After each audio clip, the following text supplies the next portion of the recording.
Every year, our family does a big Thanksgiving dinner, and we all typically bring a dish or two. My sister, who's a lovely person in every other way, insists on cooking something homemade every time. The issue? She's not a great cook. And I don't mean just not great, I mean she has somehow managed to turn classic dishes into borderline inedible creations. For context, last Thanksgiving, she showed up with her special recipe stuffing that was over-seasoned with random spices like cinnamon and cardamom. It was dry, and the flavors were confusing and totally off for stuffing. Only one person took a small bite, and the rest went untouched.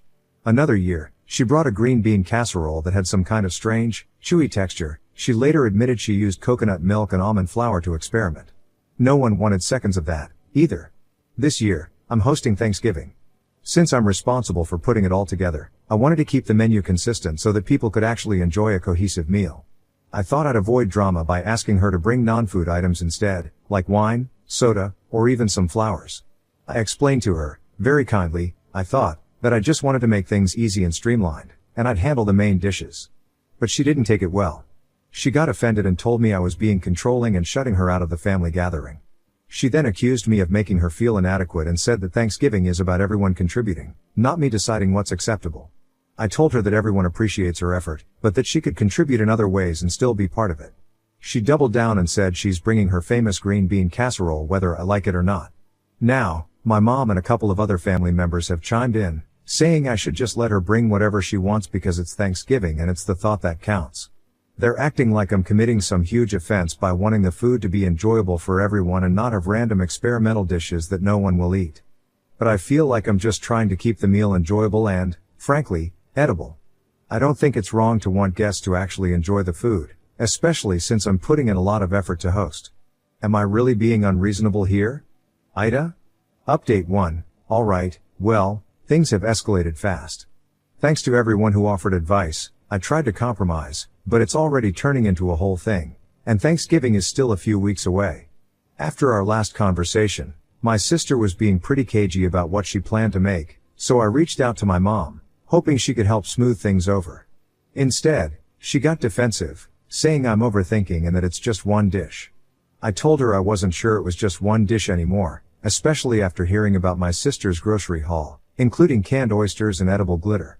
Then my mom let slip that my sister has been hard at work on some creative menu she's planning as her Thanksgiving surprise. Apparently, she's been telling the family group chat, which I wasn't included in, by the way, that I'm being controlling and that she wants to expand everyone's palate with something truly unique.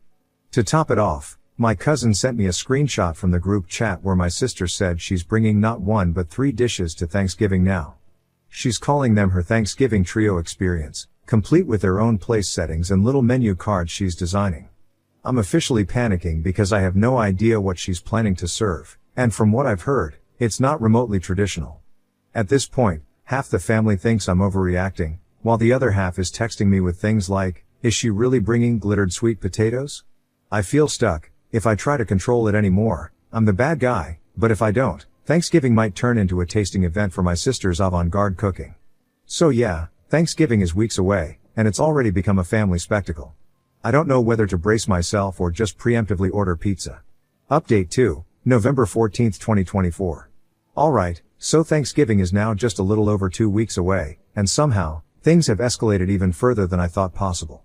I thought maybe my sister's Thanksgiving trio experience would be the peak of the drama. Well, turns out I was wrong. Since the last update, my sister has become fully committed to making her dishes the main attraction. She's been dropping hints in the family group chat, which I'm still not included in, but shout out to my cousin for the screenshots, about how this Thanksgiving will be one to remember and calling it her Thanksgiving debut. She's apparently been referring to herself as the Thanksgiving head chef and has hinted that she's bringing some kind of culinary surprise centerpiece that will transform the whole experience. From what I can piece together, she's planning a main statement dish in addition to her original 3 side dishes. I'm picturing something equally bizarre but on a much larger scale, and honestly, I'm terrified. If her green bean casserole was already pushing it, I can't even imagine what she thinks is worthy of being the centerpiece. Then, to make things even weirder, my mom texted me privately and suggested that I step back this year and let my sister shine since she's so excited about her contributions. My mom thinks if we just give her this moment, it'll make her happy and she'll get it out of her system. She even hinted that maybe I should focus on decorations and drinks instead of the main dishes, which feels like an attempt to turn hosting over to my sister without actually saying it.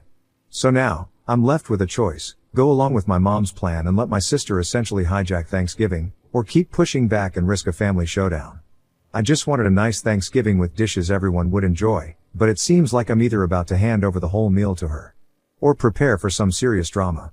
Thanksgiving isn't even here yet, and it already feels like a circus. I'm half tempted to just sit back and see what chaos unfolds, but part of me is still worried about subjecting the whole family to whatever artistic statement she has planned. Comments where Op has replied, wife of Bath 1984, I cannot figure out why you still haven't cancelled hosting. If she wants to take over, let her do so in her own space. Why would you go through all those trouble to host your family when your sister is actively planning sabotage? I would have already bowed out. Oop, honestly, I'm starting to feel the same way.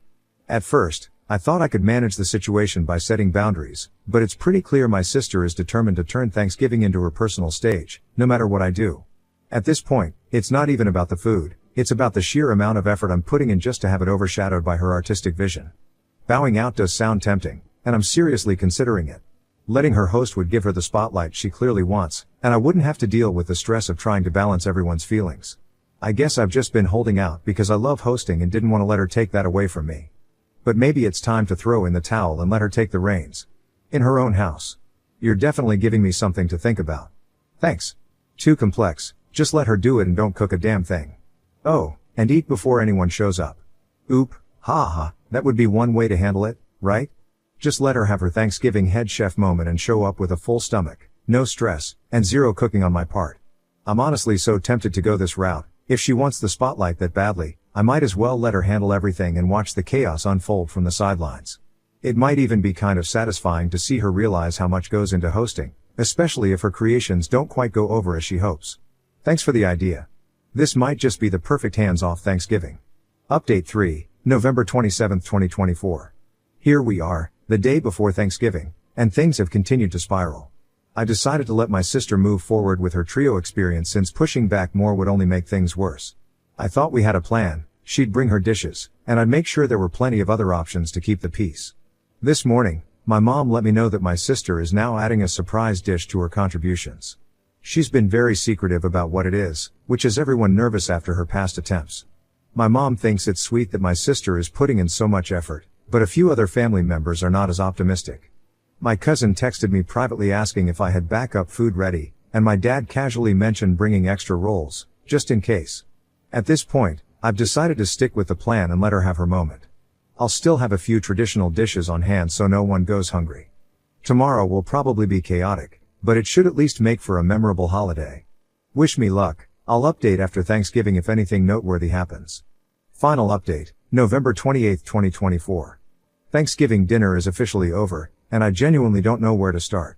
I feel like I just lived through a fever dream of culinary chaos and family drama, and I need a moment to breathe before I can even process everything. My cousin and I are heading out for drinks to dissect all of it because honestly, what just happened deserves its own Netflix special. I'll post photos later when I get home, but for now, let me try to give you the rundown. So, my sister showed up earlier than expected, which I should have seen coming. She came in like a storm, carrying not just her 3 dishes but also this giant platter wrapped in foil, which she was clearly trying to make a big deal about. She immediately started rearranging the table, moving my dishes to the side so hers could take center stage. She even brought her own table runner and candles, saying something about setting the mood for a creative dining experience. I decided not to fight her on it because, at this point, I just wanted to get through the night without a blow-up. Her trio experience was, well, let's just say it was everything I feared and more. She started with a glittery sweet potato mash that somehow managed to taste like a mix of sugar and sand. The glitter wasn't even edible glitter, it was craft glitter, which I didn't realize until one of the kids said, "This is crunchy," and I looked closer. Then there was the cranberry and oyster relish. Yes, oysters and cranberries. It looked like someone had spilled jam into clam chowder, and the smell alone was enough to make me lose my appetite. Finally, she brought a pumpkin curry casserole that had raisins in it for some reason and this weird fishy smell that clung to the air for way too long. But the pièce de résistance was her surprise centerpiece dish, which turned out to be a turkey gelatin mold. Yes, she took ground turkey, mixed it with some kind of broth and seasonings, and turned it into a wobbly, translucent mold shaped like a turkey. She even garnished it with parsley and cherry tomatoes to make it festive. I wish I were kidding. The entire table went silent when she unveiled it, except for my cousin, who immediately started coughing to cover up what I'm pretty sure was a laugh. Things hit their peak when my mom, who has been defending her this entire time, took one bite of the gelatin mold and just froze. She didn't say anything, but you could see the regret on her face. My sister, noticing the lack of enthusiasm, decided to go on this long speech about how Thanksgiving food is too boring and how she's trying to challenge our palates. She even called my ham and mashed potatoes uninspired, which was rich coming from someone serving glitter sand potatoes. The breaking point came when my aunt, who's usually the peacekeeper, tried the gelatin mold and actually gagged. She tried to be polite about it, but my sister saw her reaction and completely lost it. She started yelling about how nobody in the family supports her and how we're all stuck in the past with our unoriginal food. She even accused me of sabotaging her dishes by not hyping them up enough to everyone. At this point, half the table was trying not to laugh, and the other half was just staring at their plates, probably wondering how we got here. My sister ended up storming out of the house, but not before saying something along the lines of, "You'll regret not appreciating my vision when I'm famous." She left most of her food behind, which my cousin and I quietly threw out after dinner. The rest of the night actually turned out pretty nice once the tension was gone. My dad's emergency ham was a lifesaver, and everyone agreed that next year, we're either going to a restaurant or just skipping Thanksgiving altogether. So now I'm sitting here wondering how this even became my life. I'll post photos later because you all need to see the turkey gelatin mold to believe it, but for now, I'm off to grab a drink, or 3, with my cousin to laugh/cry over everything that went down. This Thanksgiving was truly something else, and I don't know whether to feel relieved it's over or brace myself for whatever fresh chaos my sister has planned for next year. Stay tuned for photos, it's going to be worth it. Next story, now my middle daughter demands the same amount for her wedding and won't talk to us. So, I, 50M, have 3 kids, Sarah, 35F, Jessica, 25F, and Ben, 23M. My wife and I had Sarah when we were both 16. It wasn't easy, but with both our parents' support, we could finish college while we raised her. When it was time for her to go to college, we didn't have the money to help her. So she took out loans and paid for them herself. We learned from our mistakes and started saving for her siblings Jessica and Ben, who got around a $100K college fund and had no debt. Through all of this, Sarah never complained. She finished her education, got a fantastic job, and could repay the loans in just 3 years while staying with us to save as much as possible. She has also helped us a lot with babysitting her younger siblings and has always been selfless and helped out in any way she could, maybe even to a fault. So when she told me 5 years ago she was getting married, I talked to my wife and told her how bad I felt we never did anything for her and that I wanted to give her the inheritance I got from my grandmother, which was around $50K, to help pay for her wedding and down payment on the house. Luckily, my wife agreed, and even though she didn't really need it, I know it meant a lot to her. The issue is this. Jessica is getting married next year and had assumed we would plan a similar gift for her. She was quite surprised when I told her that we never discussed such plans, and even if we wanted to, we didn't have the budget for it. She told us it wasn't fair that we paid for her sister but would not do the same for her. I tried to explain the situation, telling her that in the long run, we spend twice as much on her and her brother as we ever did on Sarah. However, she insisted that Sarah was already well off, noting that Sarah and her husband had paid off their house and were doing extremely well financially. I told her that this had nothing to do with how much money her sister had. This was us finally being able to do something for our oldest child, who had to sacrifice so much because we had her at such a young age. She didn't take it well, left angry, and won't speak to us. My wife thinks we should maybe take out a small loan and give her the money because she isn't used to not talking to her kids and is sad she is being left out of the wedding preparations. She is even afraid of us not getting invited to the wedding. But I have put my foot down and won't budge because she is not entitled to our money. Now even Sarah is saying that this is getting out of hand and even offered to help pay half the money. But personally, I'm at a point where I'd rather burn the $50K than give it to her. Sarah and my wife think that this is not worth destroying our family over, but I think that giving in will only make her more entitled in the long run. Update, November 24, 2024. Thank you all for the fantastic comments and personal messages from my last post. After reading the comments, I felt even more convinced that I was in the right, so I sat down with my wife to talk. Following many of your suggestions, I showed her the post and asked her to read it. She wasn't happy, especially when she saw how many people had read it, but she was also really curious. This has been on her mind a lot lately, and she wanted to know what all of you were thinking. She had a few issues with my comments. She believes that when I said I would rather burn the money, it indicates I need to change my approach to problem solving. While it might be easy for people on the internet to suggest that parents cut off contact with their child, she is not ready to lose her little girl.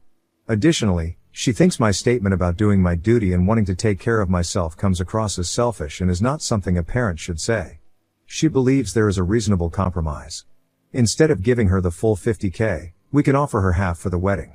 This way, we can cover most of the expenses from our savings, borrow the rest from Sarah if needed, and pay her back within a year. I told her right away that I was not going to do that. I told her that we could separate our finances and that she could return to work full-time to help Jessica pay for the wedding. However, I made it clear that I was done.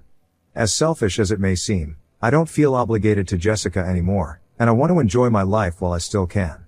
She replied, as she always does, that I am stubborn, and she would take that step if it meant keeping the family together.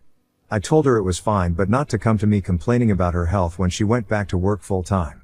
A couple of days ago, she came to me and said that she agreed with my proposal. We made a plan to open a joint bank account where we would deposit our monthly expenses. After that, we can each use our personal money however we like. We decided on an amount to keep in our savings account for emergencies and agreed to split the remaining funds 50-50. I even agreed to cover 60% of the money needed for our joint expenses. This is the first time we will have more than one bank account, so I'm a bit nervous about how it will turn out. I also believe she mentioned talking to her boss about working more hours, but I want to avoid getting involved in that discussion. I spoke with Sarah and expressed my concerns about giving Jessica any money, which I believe is a bad idea. However, Sarah insists that she wants to help. She mentioned that while she agrees with my viewpoint, she doesn't want their mom to return to work full-time. She clarified that her decision to help was aimed at supporting their mom, not Jessica. I told her that it was her money and she could do as she pleased, but like her mom, I wouldn't involve myself in the situation any further. Right before I wrote this post, I sent an email to Jessica expressing my feelings for her. I clarified where I stood and mentioned that she could decide how involved I would be in her wedding. I don't expect a reply, but now I'll have to wait and see what happens. Comments where Op has replied. Op added this info in the comments. I forgot to mention this in my post, but part of our agreement is that she should not take out any loans with interest. If she decides to borrow money from friends or family, that's her choice, but I want to avoid having another bank loan under my name. However, I am confident that she won't need to borrow much if she only gives $25K for the wedding, especially since it appears that Sarah is planning to cover half of that amount. Which again, I still think is a bad idea. Commenter, you know these three are making a mess you will have to clean up. Ideally you would nope out, but $50K in debt? This has so much potential to go sideways for you it's almost a guarantee. For example, since Op isn't involved in this, we can use more than $50K. What happens if your wife can't work? What if she pays on the loan but only has 10% of the monthly bills? What if she resents you for this? Will you actually die on this hill and divorce? If not, you may as well go to the bank. Involving Sarah in this is a shitty thing for her to do. Your wife seems to believe she has a separate financial life. That's just not true. I don't know, I could write a 30K word report on this. Half would be petty BS but the other half involves creditors. That said, I do hope this settles things. NTA Op, it's not $50K. I realize now that I didn't explain something clearly. My wife wants to pay $25K for the wedding, which she and Sarah have agreed to split. She believes this is a reasonable compromise, but I disagree with her.